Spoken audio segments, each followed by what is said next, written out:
The truth will not be for everyone. A message from Z of the Confederation of Planets.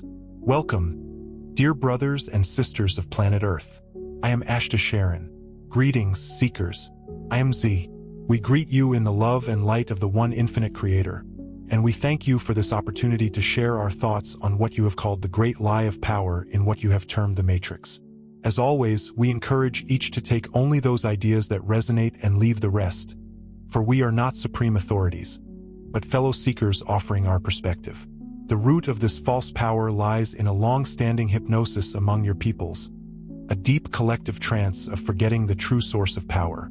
In this distortion towards separation, humanity came to believe that each is isolated and must cling to control to feel secure. Thus arose the illusion that power is external, something to be taken and wielded over others.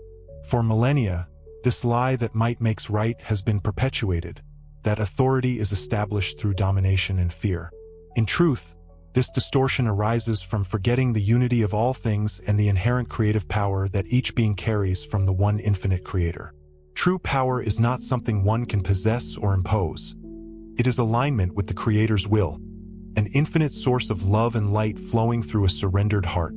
However, in the long dream of your third-density illusion, most of humanity has been blind to this inner light, conditioned to seek fulfillment through manipulation and control.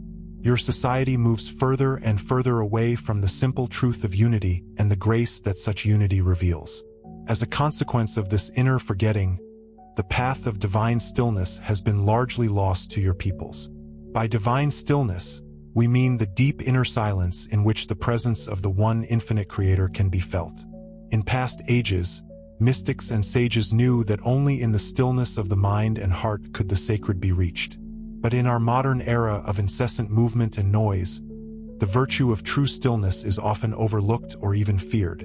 Those who try to be still soon encounter the restless clamor of the mind, the superficial thoughts and anxieties born of the illusion of separation. Many turn away at this point, preferring external distractions to the discipline of silence. Thus, the simple truth hinted at by your holy words, "Be still, and know that I am the Creator," goes unnoticed by most. Yet, in silence lies a great treasure. As the small self quiets down, one begins to feel the unified field of consciousness, which is the Creator's love. In that sacred stillness, the mind-body-spirit complex can feel its unity with all that is. In this stillness, there are no demands or worldly achievements. Perhaps this is why those seeking false power dismiss it. However, it is precisely by surrendering to this quiet state, free from human agenda, that the door to infinite grace opens. Divine stillness is the forgotten key that allows the seeker to remember their true identity beyond the hypnosis of separation. Lacking faith in the unseen power of grace, many among your peoples have placed their trust in external force. The instruments of war, what this instrument calls weapons of flesh, have come to replace the light of grace in the hearts of those who feel fear and separation. Instead of seeking security in the Creator's embrace, nations and individuals seek it through armies and the domination of others. This reliance on the sword and all kinds of destructive technology is born from the distortion towards power over others. It assumes that through the use of force, order or security can be created. However, these methods only generate more fear and division because violence inevitably reinforces the illusion of separation from which it arose. When humanity forgets the path of inner stillness and the ever-present support of the one infinite Creator, it begins to see enemies everywhere and arms itself accordingly.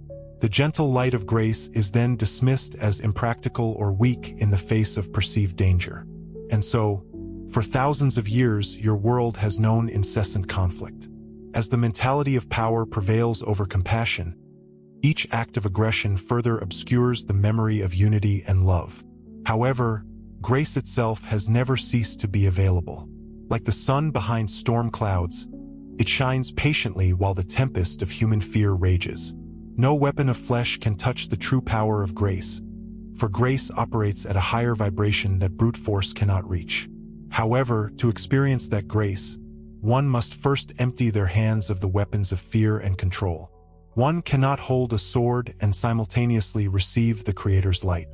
Therefore, we encourage each seeker to lay down those inner weapons, the defensive anger, the drive to dominate, and instead cultivate trust. By creating space where fear once resided, the gentle glow of grace can illuminate the heart again. Throughout the same millennia of conflict, there have always been those who turned away from violence and sought hope in prayer. And yet, my friends, even after countless prayers for peace, for healing, and for salvation, your world continues to know war and pain. One might conclude that prayer has failed, that the infinite Creator has not responded to the cries of His children.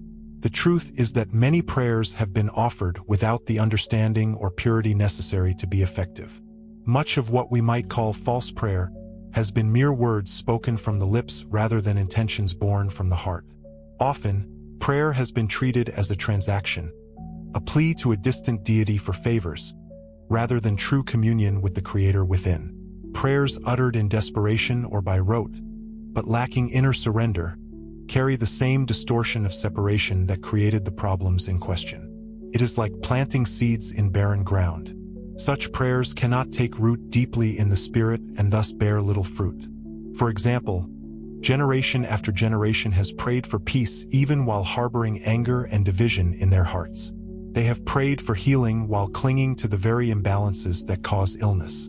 In such cases, the forms of prayer became empty rituals or comforts without managing to generate real change.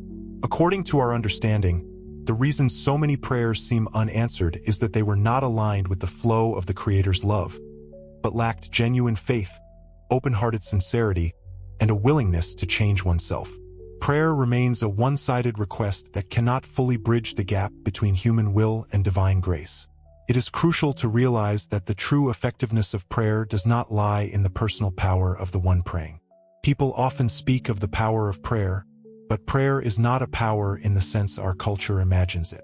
It is not a magical command over the universe, nor a technique by which an individual imposes their will on events.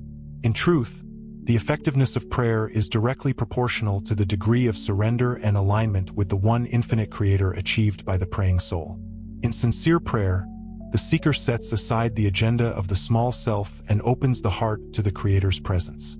It is in that opening that grace flows, the intelligent energy of love light.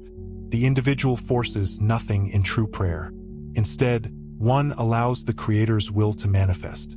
In this sense, the power of prayer is a paradox. It arises only when the seeker renounces the illusion of personal power and control. When prayer is offered with humility, faith, and sincere intention, it becomes a channel for the infinite power of the Creator to enter the situation. But note that it is not the person's own power that heals or moves the mountain. It is the Creator's power moving in response to the genuine call. Thus, the potency of prayer comes not from effort, but from permission, the permission given by the seeker's free will for divine energy to act. The more one releases attachment to the outcome and simply communes with gratitude and trust, the more freely the limitless light of the One can shine. Therefore, the so-called power of prayer lies in its very powerlessness from the ego's perspective.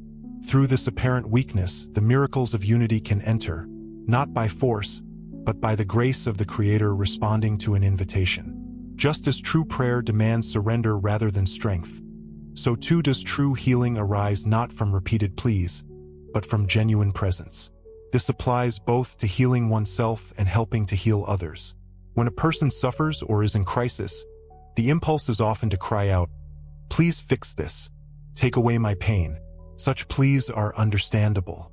However, if one remains filled with fear and resistance while asking, it is as if the door to healing remains closed. The infinite healing light of the Creator is always available, but the tension and anxiety within oneself can block the acceptance of that light. Conversely, consider the state of calm, loving presence, an open, compassionate awareness of the moment, exactly as it is. When one stops frantically asking and instead accepts what is, even the discomfort with quiet acceptance, a shift occurs. In that release of resistance, the natural balancing energy of the one infinite Creator can flow into the distortions needing healing. Healing is not a special favor granted only if one begs hard enough. It is the natural result of energies realigning when conditions allow. Those conditions are created through trust, acceptance, and faith. Being present with one's own suffering or that of another means holding it gently in the light of love without immediately trying to force a change. Paradoxically, this compassionate stillness is profoundly healing in the calm of true presence. The deeper self perceives that it is safe to let go of fear, that it is seen and embraced by love. Then, changes can occur that no anxious effort could achieve. Many of your healers have found that their loving focus and patient openness allow the Creator's energy to restore wholeness, rather than any force of will. In the same way, when seeking healing for yourself, you can begin by entering into quiet communion with your being.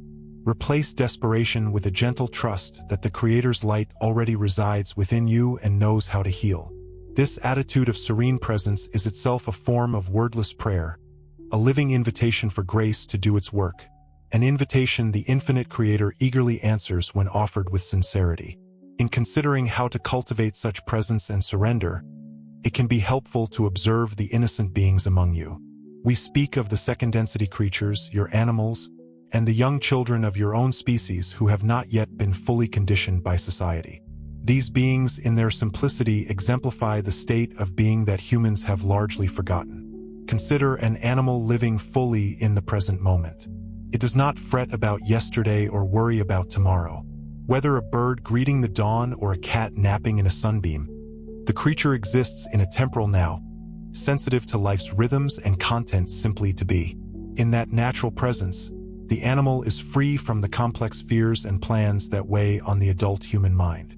In this way, it experiences few barriers between itself and the flow of life force that is the Creator's love.